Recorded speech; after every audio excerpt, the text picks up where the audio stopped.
Welcome back to Men and the City. In today's video, we're going to talk about the economy. So today's video is going to be called What's Wrong with the Economy, Part 3. Banks and governments do not control market forces. Now, I started this series last year because the economy, for Americans especially, but for the world right now, is very topical. And in fact, I have started a new Substack that I'll link to below called the End of Cycle Feed, which addresses where I think we are. We're at the end of a cycle, the end of a monetary cycle, the end of a currency cycle, the end of a business cycle, all sort of converging together. And I suspect that many of you sense the same. It could be because you're jobless. It could be because you're underemployed. It could be because you're working a job where there's no real future. It could also be that you see bizarre things in your day-to-day. You see people that are driving around with fancy cars and purportedly have lots of money, but they have bad credit. Or maybe they work a job that isn't consistent with their lifestyle. This is very common in the United States right now. There's a lot of illusory wealth, and what underpins that wealth are some very dangerous assumptions that are very common at the end of cycles. So that's what we're going to talk about in today's video. There's a very famous quote from the former Treasury Secretary under Herbert Hoover. So Herbert Hoover was president during the Great Depression, and that event destroyed his presidency and it destroyed the Republican Party. In a sense, it was the end of a Republican governance cycle in the United States, one that had started in the 1860s. So it's a very big deal. But Treasury Secretary Andrew Mellon, according to Hoover, gave him the following advice when asked about what they should do to deal with the Depression. And he said, and I quote, "Liquidate labor, liquidate stocks, liquidate the farmers, liquidate real estate." Now, what exactly did he mean by that? Well, the standard narrative for the Hoover administration is that it was a libertarian government of sorts that did not intervene in the economy. Now, that's not really the case. Hoover actually did interfere quite a bit in the private economy and set the stage for the New Deal and many of FDR's interventions that succeeded him. But that's not really the point of this video. A new economic paradigm evolved in the aftermath of the Depression, and that paradigm, more or less, was Keynesianism. Now, economics itself is a very complicated subject with many different ideas or paradigms or paradigmatic thinking within it. However, what began in the aftermath of the Depression was a new belief that central banks and governments could more or less mollify, if not control, the business cycle. So the series of boom-bust that happens inevitably over the course of the creative destruction that is the free market. And this belief has become institutionalized, not simply in U.S. government institutions, but importantly in the economy. There's a saying on Wall Street that I think all of you are familiar with: don't fight the Fed. Don't fight the Fed effectively means that whatever the central bank of the United States does, the U.S. Federal Reserve, ultimately the marketplace responds to that. And you'll hear this regurgitated by average people that invest in real estate in Florida, for example. They'll say things like, you don't fight the Fed, and no matter what happens, the Fed can print money.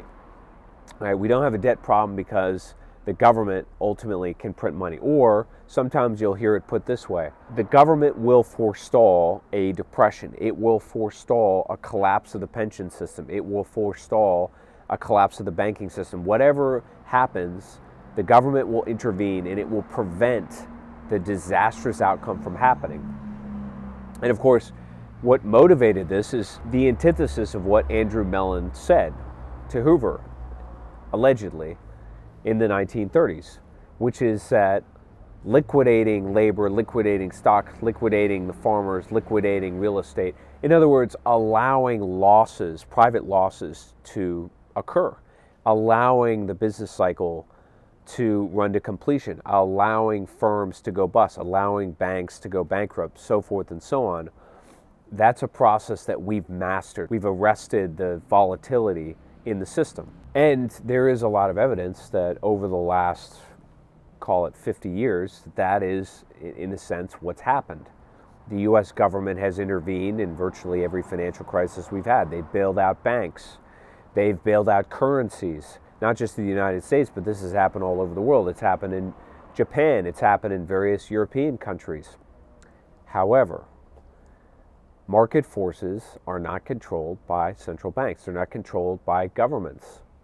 Ultimately, market forces prevail. Now, how do we know that? Because on a long enough time horizon, you have these cycles, and these cycles complete regardless of what some third party, in this case a government or a bank, happens to do. And dangerously, importantly, when you get to end of cycle events, ladies and gentlemen, what happens is that the normal rescue packages, the normal emergency response that a central bank takes to quell a crisis, so call it money printing or call it a bailout facility, it actually has the adverse effect.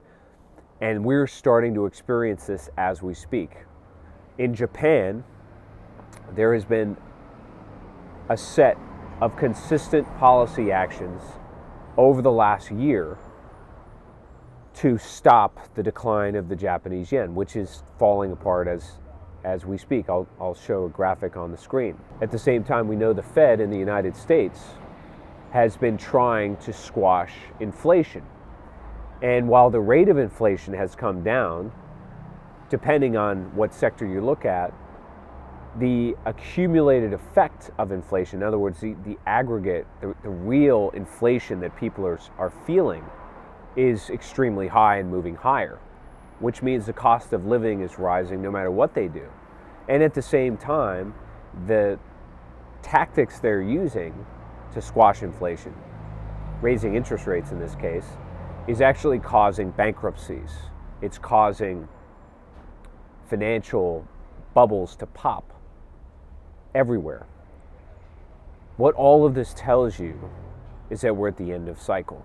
And when you get to the end of cycle, regardless of what the government does, regardless of what the central banks do, you get right back to what Secretary Andrew Mellon said, allegedly, to President Hoover in 1932.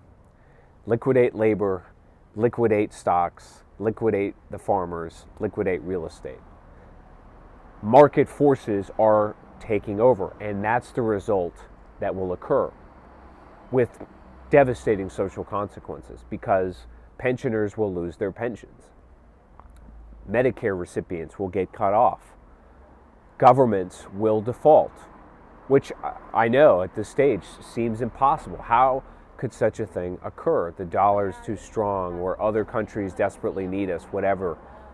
But governments, central banks do not control market forces. Market forces respond to the inputs in the system. And if those inputs are unsustainable, which is case in point the US government today, its spending habits, its deficits, the relationships that it has internationally, if you add all of these things together, you can see where this is headed. Unfortunately, very few people accept what I'm saying, and they believe without a shadow of a doubt that no matter what happens, the government is going to come and rescue them. That no matter how bad their investment is, or how over-levered their account, or how vulnerable the checking account is at the bank that's going bust, that ultimately the government will be there to forestall the liquidation of labor and stock and farming and real estate. But at the end of cycle, that's where you end up. We've arrived. The end of cycle has begun. Stay tuned for more, and we'll talk soon.